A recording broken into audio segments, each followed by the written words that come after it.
I saw the city in the deep, deep distance that was dark green and all these lights flickering and clouds flowing over it. And this all started after tremendous geometric patterns that are incredibly rapid that you cannot describe to anybody. They're so fast. After those had slowed down, I saw this city in the deep distance. So I was sort of watching that, and then this ball of light goes right past me, right in front of me, like, what was that? It didn't scare me, except it was so close. After that, I started looking around. It's like you're in this place, and you're going, why am I in this place? And then I noticed that there was this woman off to my right with a real long nose. She had green skin. She was turning this dial, and I realized she was turning the volume of lights up and down on the city in the distance. And as soon as I looked at her, she noticed I was watching her. And she said, so what else do you want? I said, what else do you have?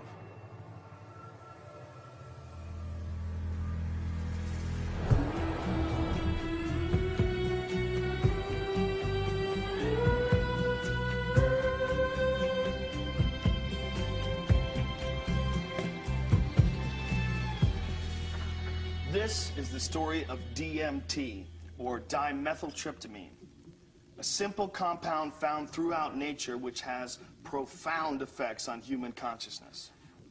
One of the things, besides what it does, one of the things about DMT that always fascinated me was the fact that it's such a simple molecule.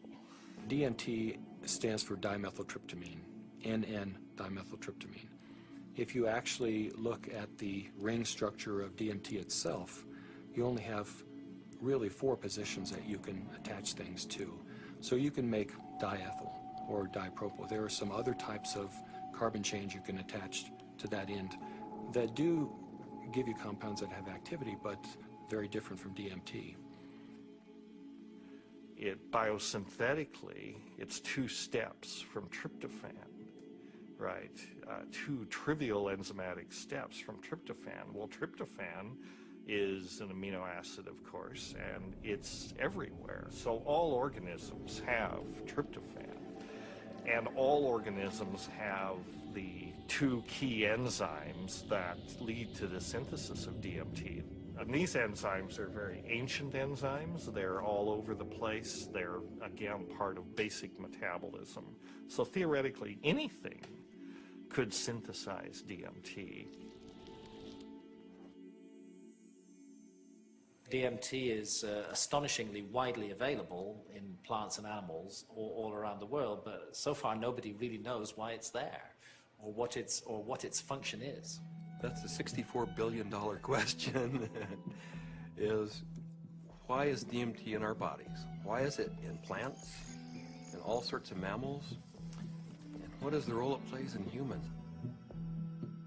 The conventional wisdom 30, 40 years ago was that these things had no real function. They were just sort of physiological noise, but that's a very naive understanding. And what we now understand is that these secondary compounds are, in a sense, the language of plants. These are messenger molecules. This is what plants use to mediate their relationships with other organisms in the environment. Why is it that human beings' central nervous system are wired to receive this experience? Must be that, there's important information to be learned. So I don't think it's universally present in nature by accident. It has a real function. We have co-evolved with these plants. There's a purpose and a meaning to it.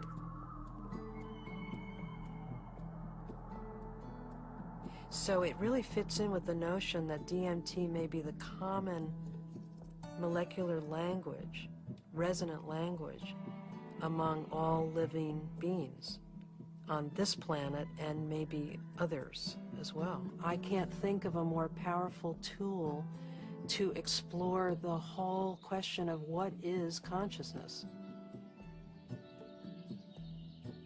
these substances are tools that can be used to expand awareness in all areas of life and apply that expanded awareness in for the betterment of people's lives and their community, their families, and our society. The good news is that there's a growing number of Westerners and actually intellectuals, scientists, artists, movers and shakers, filmmakers, and so on, who realize that this stuff is all too interesting just to go on keeping it swept under the rug. And meanwhile, the Inquisition was a long time ago. The birth of rationalism was a long time ago. At this point, there's no good reason, apart from bad habit, to keep up these barriers. With the help of two concepts that are traditionally opposed, science and spirituality, we humbly reintroduce psychedelics back into the cultural dialogue. DMT, the spirit molecule, you know, it's a conundrum, it's a paradox. What the spirit is the inner world, the molecule is the external world. So the psychedelics or entheogens take us from the science to the spirit. I was drawn to the pineal gland, which is a very small organ in the center of the brain, which has always been an object of interest and even veneration for a lot of esoteric physiological disciplines. I thought, you know, it wasn't totally crazy to presume a pineal site of origin of DMT. Which, you know, fit in nicely with my theory that the pineal was somehow involved in naturally occurring mystical states.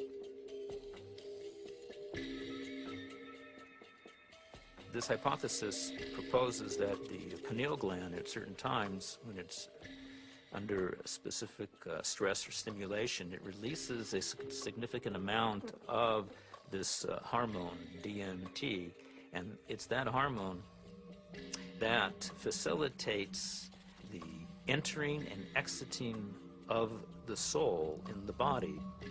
This is what the Jewish sage mystics have been describing in a coded language for literally thousands of years.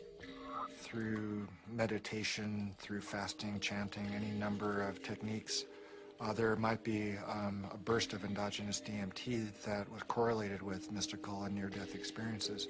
And I had this theory that there was a big similarity between psychedelics and experiences that were possible with a lot of meditation. And that was one of the original findings that led me to start looking for a spirit molecule, for a compound in the brain that elicited mystical experience.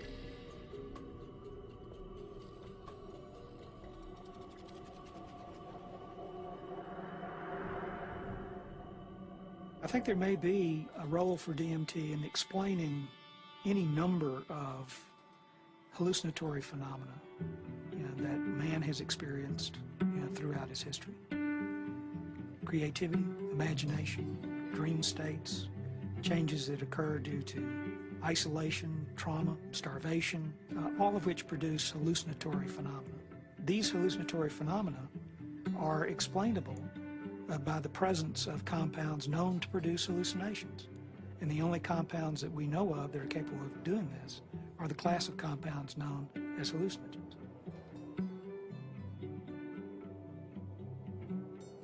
When thinking about spiritual states, I think endogenous hallucinogenic compounds and molecules that the brain can potentially release are probably very relevant to this topic, because on one hand, they may really help us to elucidate what is the neurochemical mechanism of these experiences. I mean, if we can say that there's a release of endogenous topic, because on one hand, they may really help us to elucidate what is the neurochemical mechanism of these experiences. I mean, if we can say that there's a release of endogenous opiates, or we can say that there's a release of dopamine or something like that, and we can measure that release, and we can see where in the brain those different molecules go, what receptors they activate or deactivate, and hence we can really learn a lot more about what these experiences are, because it really can allow us to match up these experiences that people have with hallucinogens, as well as understanding where they are related in the context of the brain's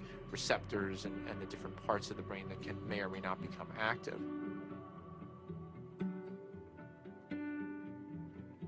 One of the other interesting things about the pharmacology of DMT is that it's actively transported into the brain. And so you have to wonder about the role of DMT in just everyday, normal, perceptual, activity. Too much DMT and things become very psychedelic, or, not enough, DMT in the brain can make things dull and flat and gray. There's something that, for me, makes sense about DMT. You called it the spirit molecule. It might almost be called, the reality molecule. Philosophically, it makes sense that something that would be so fundamental to the way we perceive reality would be imbued out there in reality.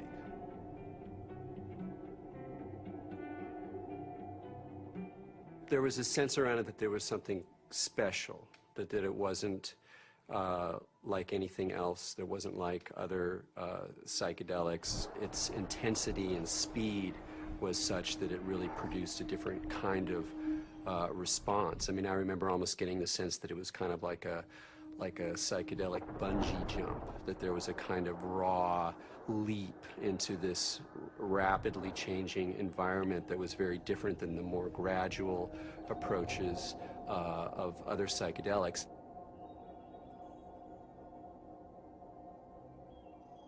Smoke DMT is sort of like the drive-by shooting of psychedelics.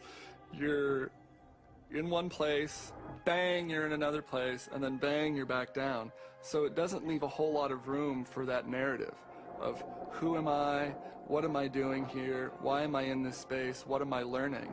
It's almost like there was too much information to process in that few minute span to integrate once you drop back down. Dimethyltryptamine, when it is administered, has a very rapid onset and a very short duration of action. This is because it's very rapidly broken down by the body so that it can be cleared. DMT is rapidly degraded by an enzyme in the liver called monoamine oxidase, or MAO. That's the reason it's not active when you take it by mouth. Whereas psilocybin, when you take it by mouth, it's not broken down by monoamine oxidase very quickly at all. So it gets through the liver and passes on into the bloodstream and into the brain.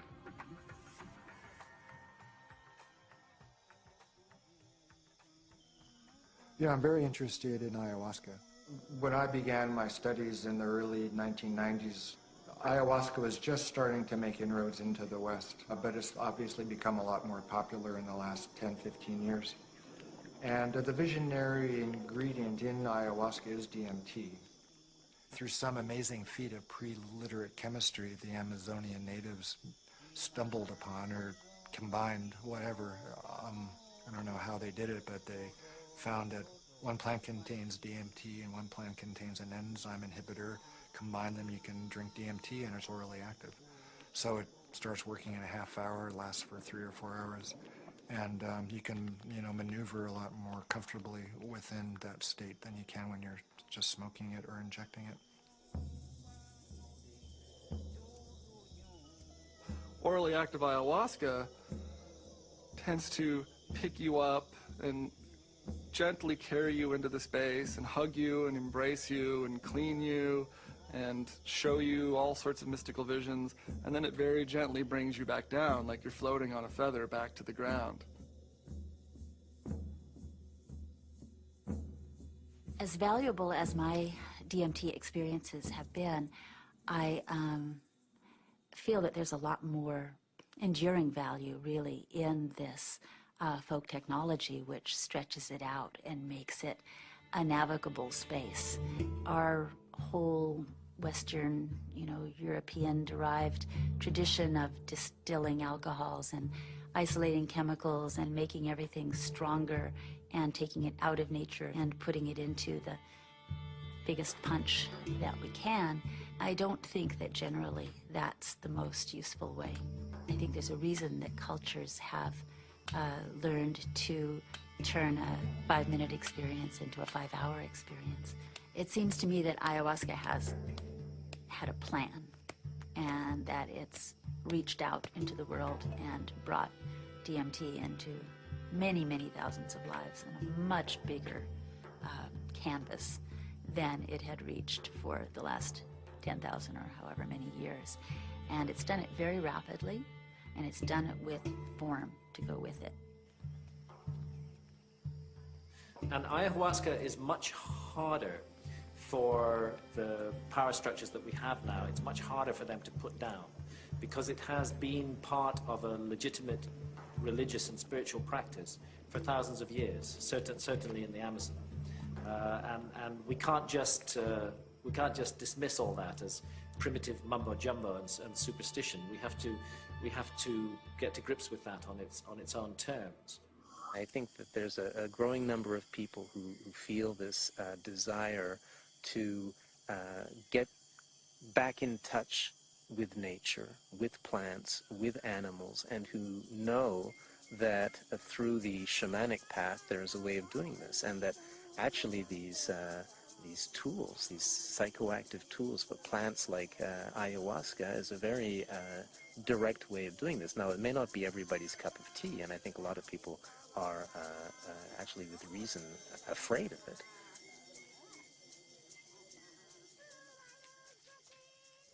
I think like a lot of people in my generation, I first heard about DMT through Terence McKenna. It was a very funny way to become aware of such a powerful and interesting and anthropologically rich topic as a compound like DMT, because it really became more, it was almost more of a concept than something that people were necessarily taking. The DMT flash makes it clear that disembodied consciousness is a possibility. I think that the whole tension of history and the tension of life seems to be about the shedding of the body. Terence was he was a good promoter. Basically, he said it's the ultimate metaphysical reality pill. Even though it's not a pill, but I thought that was a pretty good characterization after I took it. It seemed to be of a different order than LSD and mescaline and some of the other things that were around. DMT really did seem to be a whole other level of experience.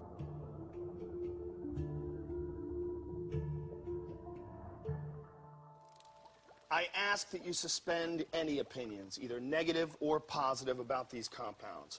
Whatever you believe their value to be, they continue to have profound effects wherever we find their use, whether it's contemporary Western culture or in the Amazon rainforest. It was in the 50s that the ayahuasca churches started going public. You know, that there was a kind of transition from the indigenous Indians in South America to the mestizo people in the cities, and then these churches, you know, the Santo Daime Church and then the UDV Church a little later, started doing ceremonies that would made the ayahuasca accessible not just to Indians but to urban people in the big cities in Brazil, who are as far from the shamans as we are. In the early 1990s, the UDV established a branch of their church in the United States. In the late 90s, the U.S. Customs Department, along with the DEA, intercepted a shipment of ayahuasca. The church protested the government action. They contended that it violated the Religious Freedom Restoration Act, and the case was heard in the U.S. Supreme Court, and in February 2006, their decision was announced, and it was a unanimous decision on the side of the UDV. Why is it that in the entire Western world, these substances that have been found to be so interesting by hundreds of cultures for thousands of years are prohibited? How did these cultures that consider themselves to be enlightened, democratic, and scientific get to declaring plants illegal? It can seem weird, but there's clearly something deep and revealing about the nature of these societies. Our society values alert, problem-solving consciousness. And it devalues all other states of consciousness. Any kind of consciousness that is not related to the production or consumption of material goods is stigmatized in our society today. Of course, we accept drunkenness. We allow people some brief respite from the material grind. A society that subscribes to that model is a society that is going to condemn states of consciousness that have nothing to do with the alert problem-solving mentality. And if you go back to the 1960s, when there was, a tremendous upsurge of exploration of psychedelics, I would say that the huge backlash that followed that had to do with a fear on the part of the powers that be, that if enough people went into those realms and those experiences, the very fabric of the society we have today would be picked apart, and most importantly, those in power at the top would not be in power at the top anymore.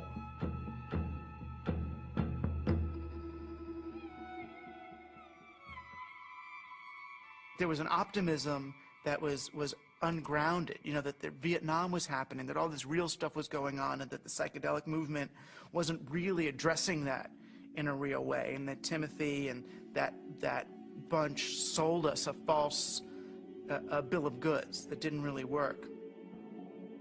We are now, whether we like it or not, in the psychochemical age. In the future, it's not going to be what book you read. It's going to be what chemicals do you use to open or close your consciousness. Chemicals can help us learn faster. Chemicals can help us expand or contract our consciousness. The atmosphere in the 1960s was, we are doing research here. We are dedicating our lives to trying just about everything on the planet. So we would try it. Then we would talk about it, then we would evaluate it. We regarded ourselves more or less as spiritual pioneers. I mean, the way I look at the 60s, you can see it as a kind of failed attempt at a mass cultural voyage of initiation. So people would try to go out into these other realities, but they didn't have a basis for it. There weren't wisdom traditions and elders, there weren't like connections of shamanic lineages, so people would go out and they would kind of like smash apart. Timothy Leary really so discredited a scientific approach to studying this, because he started off doing interesting research and then got into advocating use in a way that was incredibly threatening. Culturally, we reacted, and politically, it became impossible to do this sort of research. Funding agencies didn't make resources available. Regulatory agencies increased the practical hurdles for initiating this kind of research. And I think people who had interest in research of this type largely were discredited because of their interest in the research. Social, political, scientific issues that came together pushed these drugs out of the scientific marketplace.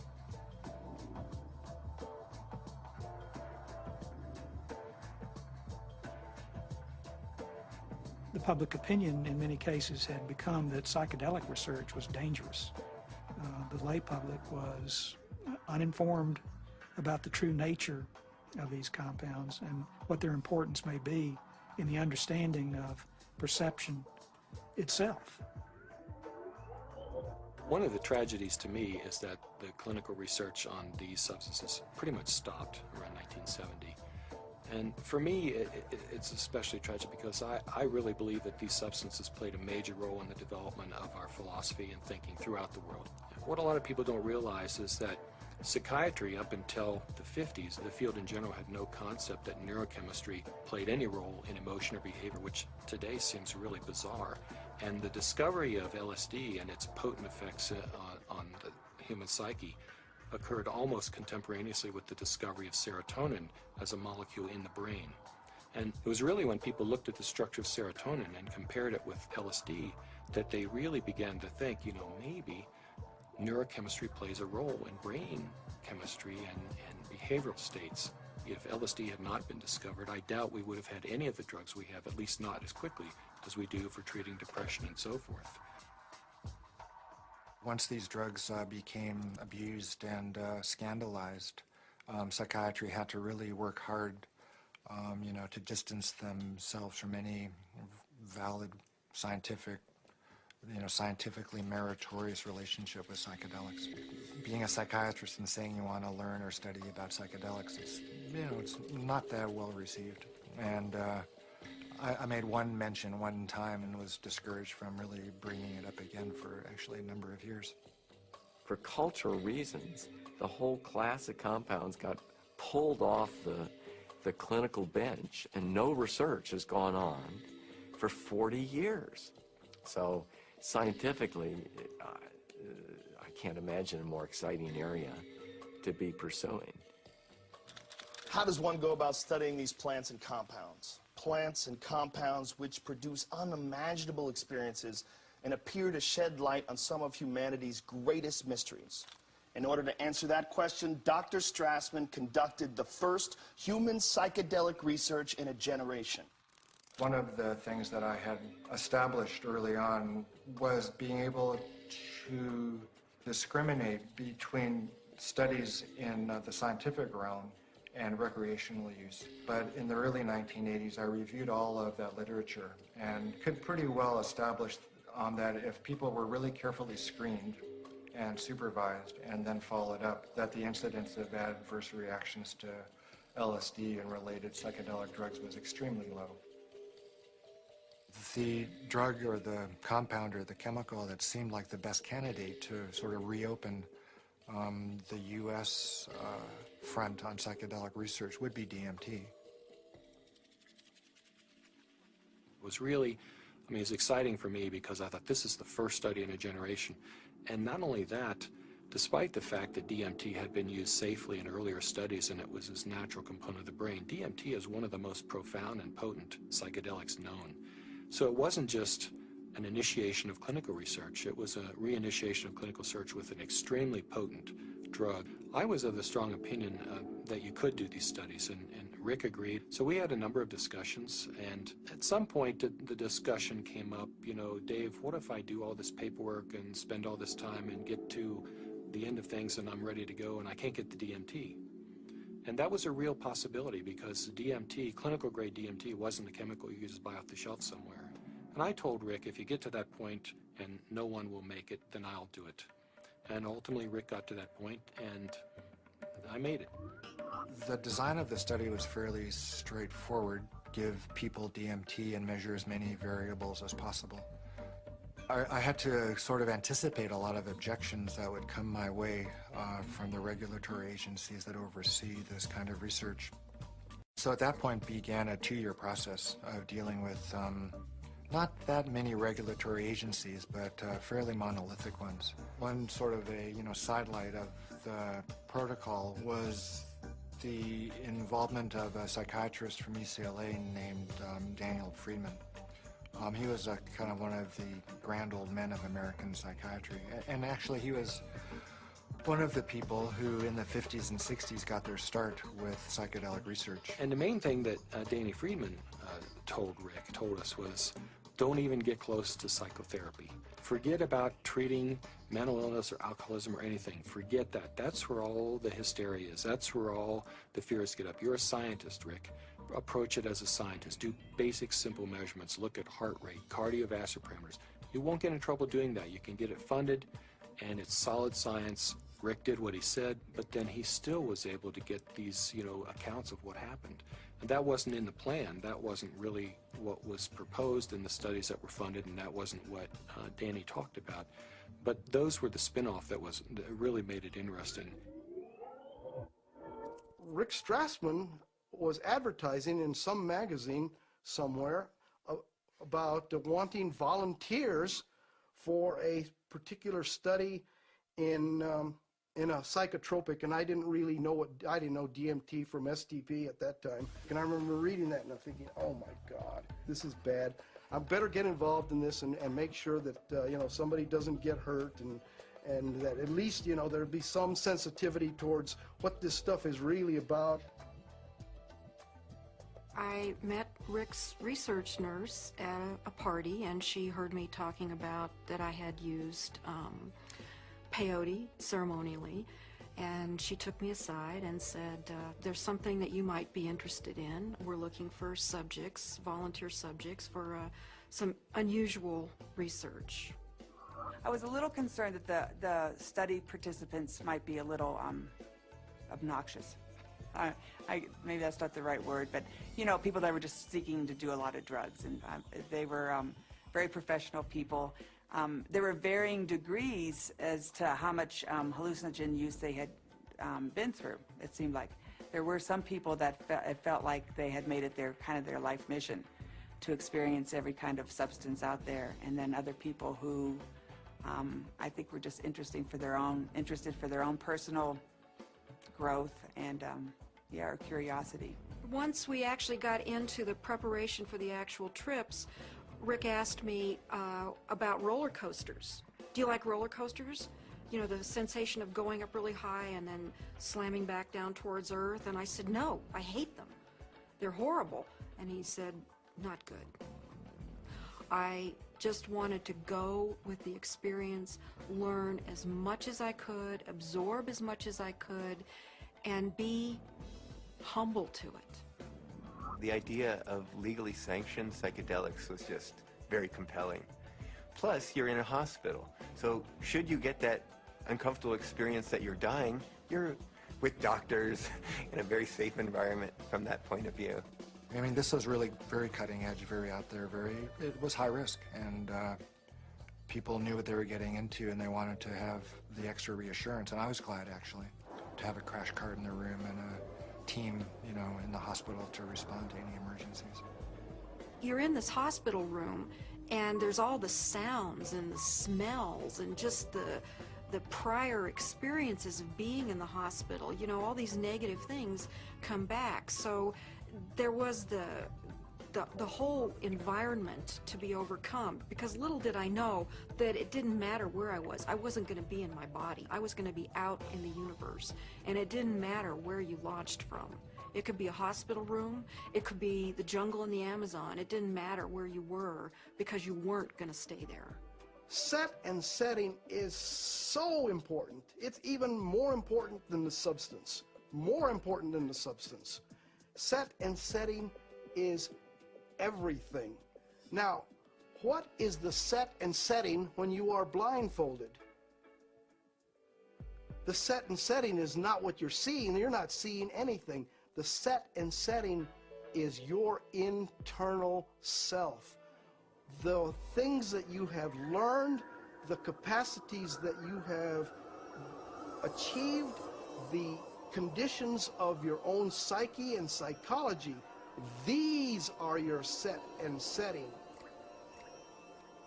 It's the medicine combined with or interacting with the set and setting that creates an effect of safety, of trust, of comfort, and of resourcefulness that makes it possible for you to take some big leaps and receive some big gifts. And if that's not there, you just get terrified. So I didn't really have physical fears so much that they would die or have a stroke. I did have some fears about people's mental health, you know, especially with some of the higher doses. We gave one gentleman who had a lot of experience with the drug one dose, and he didn't think it took him far enough. So then we gave him a higher dose, and he was gone. He was really gone. It reminded me of something from The Exorcist. I mean, he just boom, sat bolt up in the bed, and his eyes opened up, and they were completely dilated and black. And I almost thought he was going to turn his head completely around. And I remember looking at Rick, and Rick looked at me, and I thought, oh my God, he's gone. I hope he comes back. And he did. The countdown was like, you know, counting down for preparing for your death, like waiting to surrender. And you'd feel the coldness, and the coldness just going through your veins, and it's really indescribable. It's hard to, you know, it's like ice going through your veins. And the next thing that would happen, besides my racing heart, is this burning sensation would happen on the back of my neck. I mean, this was reliable. This is like clockwork. This happened every time that you shot me up with DMT. And then there'd be a hum, and the hum would get louder and louder, and to the point where it broke apart everything that I was or knew. It was just this. It just got louder and louder until you just had to surrender to the sound. And then you were there. I would get a warm, full feeling, a golden feeling in my chest before it went to my head. I'd feel this warm rod about 1.5 inches in diameter start growing up inside my central channel. It would come up and sort of slow, warm up my chest, go up through my head, and slow down and put tremendous pressure in my sinuses behind my eyes, and slow down. Start to grow and distend the skin behind my forehead about 1 inch, behind my hairline. And when it had, I was afraid it was going to pop my skin a few times because it was a very physical feeling. About 1.5 inches, 2 inches above my skull, when it popped through there, then the psychedelic trip would start. I thought I died. I saw the white clouds, you know, the Renaissance white fluffy clouds with the gods and the angels and all that stuff is what I saw. I thought I was dying and going out, but I did take a quick look at Cindy and a quick look at Rick because I had my eyes open, and they were both there watching, looking very calm. I go, oh, that's really good news. My body looks fine.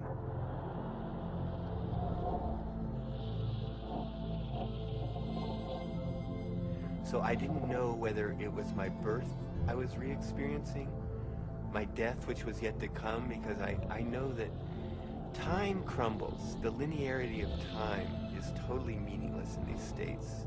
You are at the Godhead, the point where all time folds in on itself. More and more layers of my humanity start peeling off. Finally, the last, you know, almost the last layer, and I can't even describe what it is, but you have at some reaches way in there, there is like the last layer of that which defines you as a human being, and it goes, you are no longer a human being. In fact, you're no longer anything you can identify. There was no concept of time. It was so disorienting. I was so terrified. I have never in my entire life been so terrified to be blasted out of my body, to leave my body behind, to be going at warp speed backwards through my own DNA, out the other end, into the universe. And so I went right into this white light. As soon as I went into it, I lost any sense of being different, any sense of what I was doing, past, any sense of future. It was absolutely blissful and euphoric, and I just felt like it wasn't I. I was everything. I was the light. There was no sense of separation, no shadows, no differences, no past, no future. It was all present and white yellow light. Then I felt myself falling out of this light, and as I fell out of it, I could feel the light was like a glow, like the sun with flames coming out and lapping out, and I could already start to feel this tremendous separation. I reached across, and it was suddenly I'm in the universe, in this huge void, with these beings on the other side, and I put out my hands, and this incredible rainbow of pink light went between me and these entities. And I was trying to make it be like a white light, but it was this incredible pink light, this energy of love that this capacity of love that we as human beings have, that I was trying to just send to them. This meteor-like trip through the infinite space of the interior consciousness is up pops the picture puzzle pattern door. And I'm now whizzing through this sucker like if it was nothing. I'm flying through it. But now I know what the picture puzzle pattern door is. The picture puzzle pattern door is the farthest reaches of your humanity. This is the doorway into what defines you as a human being. When you go past that, you stop being human to a degree, and the further you get past this point, the further away you go from being a human being. But right here, this picture puzzle pattern door is everything. It's everything. It's what defines you as a human being. This picture puzzle pattern door is you. This is like the actual core of where all of reality is emanating from. This is where meaning comes from. Symbols were pouring out. They were intertwined. Every symbol and letter and in every language was pouring out of this point. And I looked around at my environment and I was trying to absorb everything, to understand, but there were all of these machines or structures or things that I had never seen before, that I had no idea what they were. I was like a caveman in a computer lab. I didn't have any idea, but I knew in my intellectual awareness that this was a very advanced civilization or life forms or whatever they were. They were so far advanced from what we know here on Earth. There's one state in it, I call it the hobby horses, and they're interlocking, reticulating, vibrating hobby horses, and I use that's what they seem like to me. They interlock and they form a visual pattern that seems infinite and scape, and then you're on the inside, outside, inside, every side, and so it's less possible to use words sort of start to escape you. The texture of the space was very much like an animated Mexican tile. It seemed to be hyper vivid in color, in a Technicolor sense, but also very clay-like and earth, like with an earthen, pointing towards earth, but not really being of earth. And there was no I. There was just a sense of a witness being suspended in this incredible vaulted space, like a cathedral made out of stained glass of all imaginable colors, unbelievable brilliance and saturation of color, just this amazing pattern in this dome, this gigantic dome. It felt like the size of a small planet, and there were these winged beings. I don't remember exactly what they looked, but were like angels. Something like angels that were majestically kind of flying through the space. But there was something about the quality of how they were flying that was unique. I'd never seen anything like it. It was like, I don't know, the sense of another realm that was there. My sense was at some point there was this implicit sense, this is the divine realm. This is the divine realm. And it was not like a thought, but it was like this implicit kind of grokking recognition. It was all very, very impersonal until I got to the space where I realized that I was in the area where souls await rebirth. And I was there, and I had been there so many times before.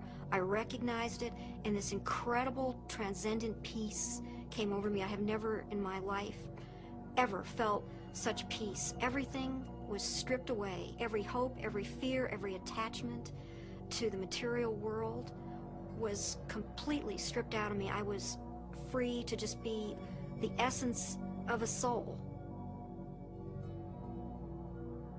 After the medicine wore off, there is that familiar sensation of kind of coming back into the body. And I do remember that. That was part of almost all of those experiences of kind of coalescing back into sensory awareness and a sense of having a body and of that becoming a little more substantial, and then say, oh yeah, here I am, and I live in a body and I'm okay. So Laura removes the eye shades, and I ask, not really with my eyes open quite yet, I ask, how long was I gone? Because I needed to know. And Rick chimes in like 15 minutes. For a moment, I'm shocked. I'm like, the mind, has to try to catch up, because now the whole cognitive dissonance of the experience has to catch up. I was gone for 15 minutes. 1,000 years of experience in 15 minutes. Well, to say the least, it was profound. It was profound. I mean, it's amazing. I mean, it's amazing what a human being can experience in a hospital bed. I mean, they can experience almost the whole universe. You know, life, death, everything in between.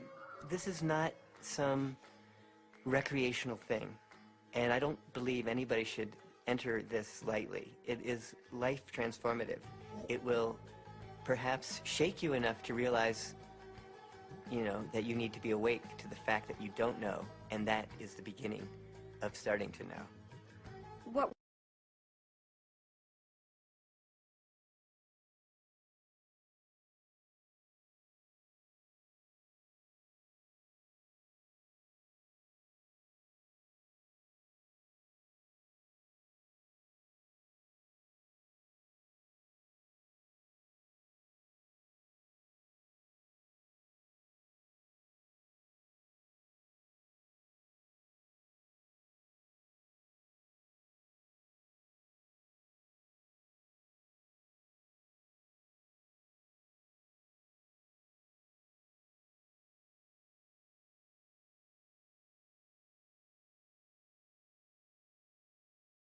What we see here is such a tiny part of what is real. I get really frustrated because, of course, there's no way to prove that where I went was deep space, that I encountered, you know, other entities, other life forms that exist in this universe. At some point, maybe our civilization will become advanced enough and we will throw off these anchors of impossible thought, that these things are impossible, that it's not, you know, that everything that exists where we can see it. I wrapped up the studies in '95 and really just had to take a break for a couple of years. I was aware of a growing sense of discomfort with what I was doing because I just couldn't explain it. And it seemed to me if I couldn't model and explain what was going on that I was doing and just, you know, bringing people to the edge of these kinds of experiences, it seemed like I ought to. That it was a little irresponsible to be sort of pushing people off the cliff like that without really knowing exactly what it was and accepting and understanding and feeling comfortable with that model. And, you know, I think what began dawning on me after a while once I stopped the study was that I was really dealing with a spiritual phenomenon. What do these experiences say about the nature of reality, the nature of our minds, or the function of our brain that we can so quickly shift into these alternate realities? Let's take a step back and consider how these experiences inform us about ourselves, our consciousness, and the symbiosis of the two. It started seeming to me that what was happening with DMT, particularly with respect to some of these reports of entering parallel or alternate or freestanding parallel sorts of realms of existence, is that indeed was what their consciousness was doing. The chemistry of their brain, which is the organ of consciousness, was being changed by DMT in such a way that they could then receive information that we weren't able to receive normally. Yes, there's the experiences from DMT and ayahuasca, and they have their function.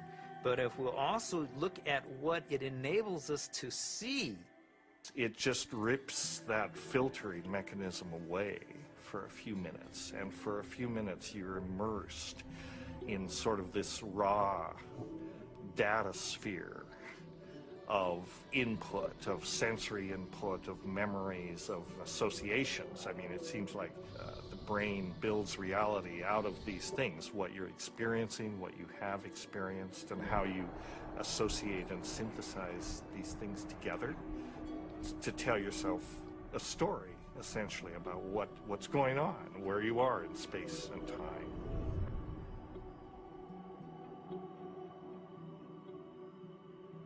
It's the brain that helps us to process all this information and to create for us a rendition of what our world is all about. But we're trapped within that brain. However, in spiritual experiences where people feel that they get beyond the self, in certain types of psychedelic experiences where you have incredible sensory and other types of phenomena, people really feel like they are able to kind of get outside of their brain. We have to take a very big look at what is going on within them when they have the experience and try to understand how it happens physiologically and try to make sense of it from the subjective perspective as well as from the objective perspective. I don't think you can just say, let's just explain it away on the basis of science. What I was doing early on when I was hearing these reports were interpreting them, calling them psychological or brain chemistry aberrations or whatever, that there was a part of the brain that was being dinged that was responsible for the alien appearance phenomenon. This is not a new phenomenon. Entities in altered states have been recognized for an extremely long time in many cultures over the millennia. Helpers, spirit assistants, angels, all of these different entities have been fairly common throughout man's experience of altered states and through much of man's mythology.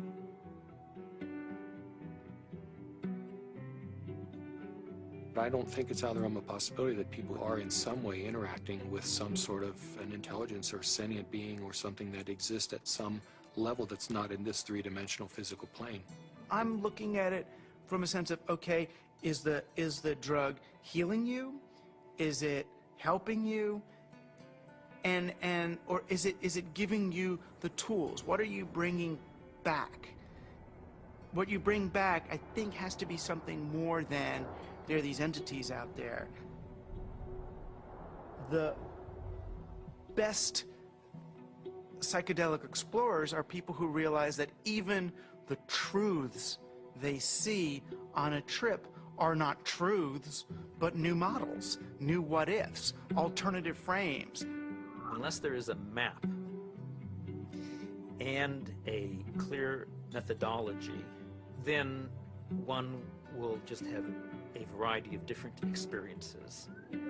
All these various experiences that have been reported from NDEs, near-death experiences, alien abductions, alien encounters, sexual ecstasy, I believe all of these experiences, in fact, are fractals.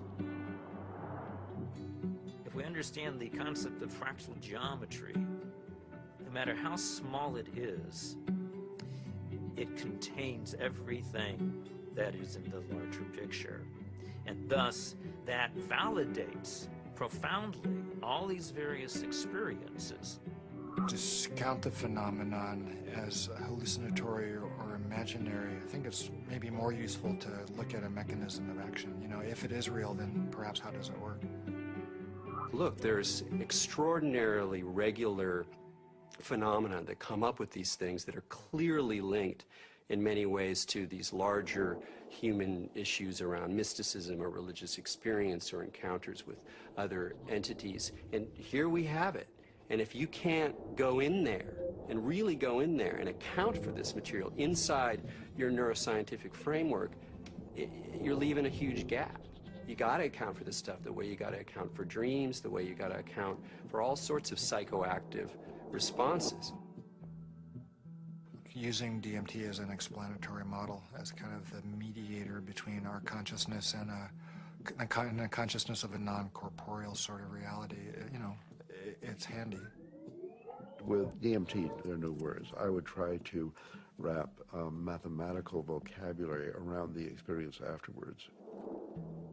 I specialized in the metaphor of vibration and how vibrations in fluids created form in fluid, and that would be the key to the relationship between the spiritual realm and the ordinary realm. This was the window that was opened by DMT. You using psychedelic drugs or other types of pharmacological substances can help to induce a state where people feel that they touch a deeper sense of reality, where they understand reality on a more fundamental level, and they gain a great deal of insight and knowledge into the ways in which the world works and how they are, as a human being, supposed to relate to that world. DMT is somehow, it seems to me in my experience, more of a breakthrough than LSD, mushrooms, peyote, and so on. It's instructive. It's more supportive of future evolution and the creation of the future. And it is, in itself, more of a mystery. How could this little stuff produce something that has intelligence, that is actually a doorway to another reality? So what is the nature of reality, and what is the nature of how we as human beings experience it? Can we understand it better? Are we capable of understanding reality on some very fundamental levels? And what do we need to do in order to prepare for that? You know, there are parallel universes, it seems, at least that's a theory in modern physics. There is dark matter, which is a huge amount of the matter of the universe, maybe 95% or more.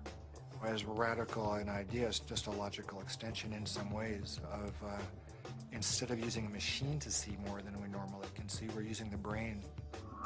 There are fields which are undiscovered so far, which have nothing to do with anything that is discovered so far. The gravitational field, you know, was unknown before the year 1604. The electromagnetic field, unknown before the year 1830 or something. All of these, what we call the fundamental fields of mathematical physics, are new discoveries. Dark energy is also even newer discovery, and beyond that are maybe more discoveries yet coming beyond our cosmos itself, in higher dimensions, as they say. I still don't have very much use for the concept of God, but I do believe that there are higher levels, transcendent levels of reality, and I'm actually now starting to really believe that the brain is not the source of consciousness, it's not really who we are, but it's more like a radio tuner for something way bigger. Are these experiences, spiritual experiences or otherwise, are they created by physiological processes, or is the brain itself responding to something that's going on? And the fact that somebody may actually find a way of turning on their brain to spiritual experiences, again, I mean, I'm not sure that that necessarily diminishes the reality or the realness of what those experiences are about. If the pharmacology or the psychopharmacology of psychedelic experiences turned out to be essentially the same as religious or spiritual experiences, it would help us to understand where these experiences are occurring within the human brain. I'm actually quite convinced that we're probing the biological basis of moral and ethical behavior. I think these primary religious experiences really are at the bedrock of the world's religions. The research and knowledge and speculation about the pineal body and DMT is in fact the hand of God that is interacting with our natural evolution to stimulate and accelerate the process of redemption of individual and of collective global enlightenment. Because of my ayahuasca experiences, I consider myself a spiritual person. I know things now that I could never have known otherwise. This experience is so familiar for a lot of different people, and it's so easily acquired, and so much information comes with so little effort that it is a kind of a miracle. It's a miraculous way for us to transcend ordinary reality and obtain maybe an intimation of what's necessary for survival. Ranging from new forms of medical treatment to a better understanding of the universe to life-changing spiritual revelations, these natural tools offer us the ability to seek greater knowledge. Tools that could positively affect life on our planet. Let's answer Dr. Strassman's question. If so, so what? Because of the collapse of consciousness, spiritual and scientific knowledge split apart. Both these modes of knowing have to come together. In other words, science and technology, from a traditional religious perspective, is not an extra. It is part of the process by which humanity is going to evolve into its next stage. How do we find like the right form for psychedelics in the future? I mean, assuming that psychedelics are part of the human future, right? For that, at the moment they're still, generally repressed and suppressed and legal. If that were to change, how would we begin to construct a kind of system that would allow for a kind of rational and mature exploration of psychedelics? I think that the name of the game is to show science the pertinence of this somewhat outlandish realm. And it's not just crazy stuff. It shouldn't be considered as, let's say, not even worthy of interest or illegitimate. I actually think because it's declared off bounds, it just makes it interesting to start with. But one doesn't want to throw out the baby with the bathwater, and I think it's really important to stay faithful to science. What does it mean? Why is there a part of the brain that seems to be, for lack of a better word, a God detector? What's the evolutionary advantage to having some part of the brain that seems to, trigger and mediate experiences of the transcendent? The Kabbalah is revealing to us that the pineal body is actually the very edge of the higher dimension that is penetrating into our lower dimension, and it is located precisely in the middle of the brain. I can remember reading about Descartes, thinking that it was actually the interface between the spiritual dimension and the dimension of matter. And I remember studying that as a foolish idea from our history. And now it seems actually like a very interesting idea. What we are looking for out there is really in here. It is the doorway. It is the gate. So we focus on the transformative effect of the psychedelics. But it's also true that the reverse is true, that it requires transformation in order to embrace psychedelics. It's one of the tricky paradoxes of postmodernism that psychedelics both require and produce a transformative effect. We have severed our connection to spirit. That's what our society has done. It has sought to persuade us that the material realm is the only realm, and the only way we're going to recover is to reconnect with spirit. And I truly believe we need the help of the plants in order to do that. Part of our work is to respect these medicines, and then to change the culture enough that people doing them can be respected and held, and not everybody needs to do them, not everybody should or wants to, but that it isn't pushed to the side. And so part of that does involve then research, because that's how in our reductionist society we validate things. With the passing of the years and the opportunity for sober reflection, I think there's a growing appreciation that there may be something to gain from studying these compounds, that there's a lot we can learn, and there may very well be treatment models, particularly for patient populations for whom conventional treatments are ineffective, for whom the psychedelic model, when utilized optimally, may provide great benefit. I think the most important thing that we could do right now that would be fairly straightforward to do is to ask and answer the question of whether ayahuasca could help people who have drug and alcohol abuse. And given that we know that DMT and similar alkaloids have a very strong effect on the same receptor sites that are involved in depression, and the notion that most people, in my experience, who use drugs and alcohol are self-medicating a deep depression or an anxiety. I've had permission now over the last few years to utilize psilocybin, which is the active alkaloid in hallucinogenic mushrooms, in the treatment of patients with advanced stage cancer who have anxiety.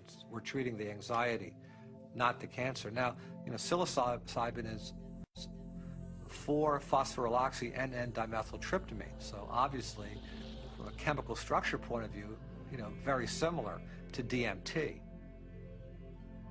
Ultimately, what I want to do is see these things used in the way that they were used traditionally, to heal people, help people. And right now, helping people come to terms with dying. It changes your whole relationship to your death, your impending death. Believe it or not, you're going to die.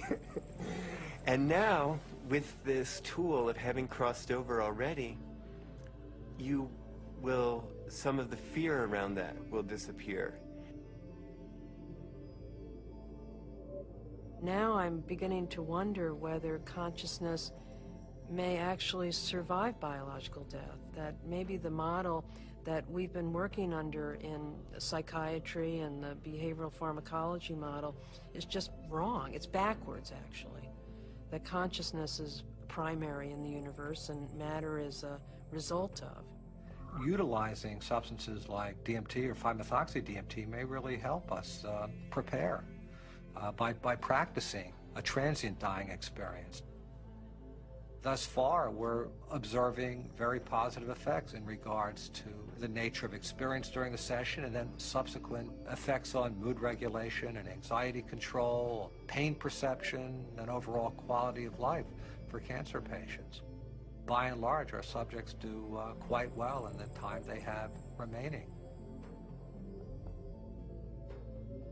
For those people who do come to terms with it, part of it is a recognition that these psychedelics open up a space that they weren't aware existed and sort of give them a vision of what could be past death, as well as a better perspective on the accomplishments they've made in life, a better feeling about what they've done in their own lives.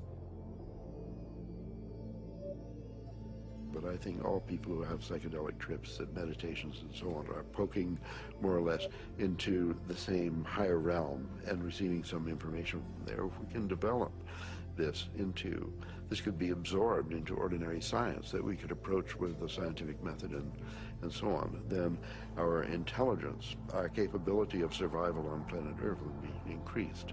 I mean, we're a dying species. We live on a dying planet. We're killing the planet. So our disease is extremely serious, and therefore we're desperate to find new information, ideas, and so on that can transcend. We have to evolve, and I think our intellectual evolution may be predicated upon the psychedelic pioneers.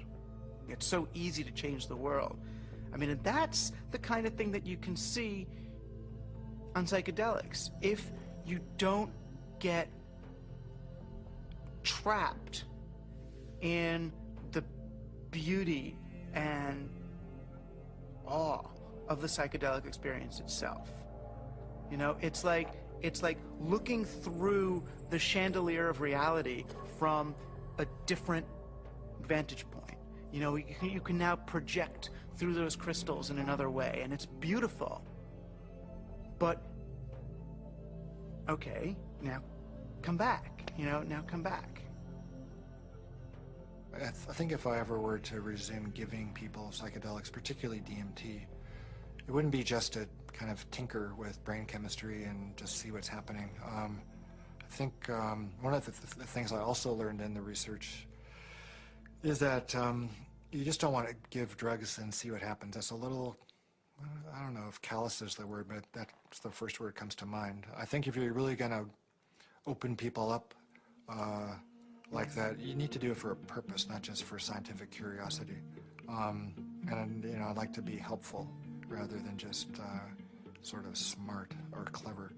To my mind, is this kind of two-edged sword of simultaneously opening up to the numinous world, to the world of messages, the world of spirits, the world of entities, and at the same time rigorously taking that material into the acid bath of neurology, into sociology, into the ongoing construction of reality, and that the wisdom that these things bring is this kind of very tricky mixture of authentic religious experience with gods and messages and clear signs, and a sort of remarkable mirror of the mind. The curiosity, perhaps the uniqueness of the human creature, is that we live in both realms. We have the ability for spiritual experience, and we have the ability for physical experience. The agenda of the spirit world, if there is an agenda, is to allow us to experience our full potential and to deliver our full potential. And maybe the choices that we are making right now as a civilization and a society rebound far beyond ourselves. And, I think DMT is a forcible reminder that there's a lot more about reality, the universe, ourselves, the biosphere, whatever, that there's a lot more to it than we imagine.